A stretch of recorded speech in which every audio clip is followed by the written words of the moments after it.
projektet e ministrisë së saj. Pra, justifikimi i zotit Rama ishte qesharak, duhet të them, asnjëri nuk mund të krahasoj presidentin e Amerikës me familjen e tij, me persona privat. Amerika nuk funksionon si një mbretëri kur antarët e familjes mbretore marrin edhe përgjegjësi politike.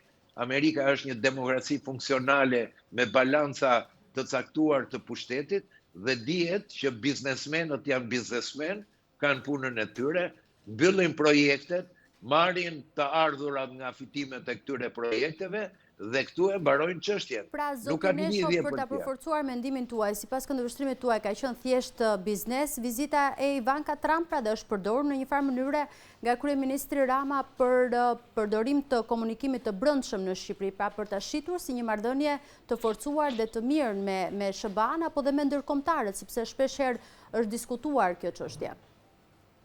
Në fakt ju e bët vetë arsyetimin, është arsyetim tepër i sakt, dua të mendoj që zoti Rama e përdori këtë gjë. Ne dim që negociata që kur duhet vinte zonja Kushner në Shqipëri kishte një kohë gjatë që po bënte qeveria. Dihet që zoti Rama kanë dhënë një koncesion, një fondi që drejtohet nga zoti Kushner, po që është fond me para të monarkive të gjirit, të vendeve të Emirateve të Bashkuara, të fondit të Arabisë Saudite e tjera, ai përfaqëson këto. Kjo është një nga çështjet që është debatuar edhe në Shtetet e Bashkuara të Amerikës për mënyrë të tillë, por këta janë përfaqësues të biznesit. Dhe kur je përfaqësues i biznesit, në radhë të parë interesat e tyre lidhen me veprimtarinë dhe fitimet që ka kompania jote.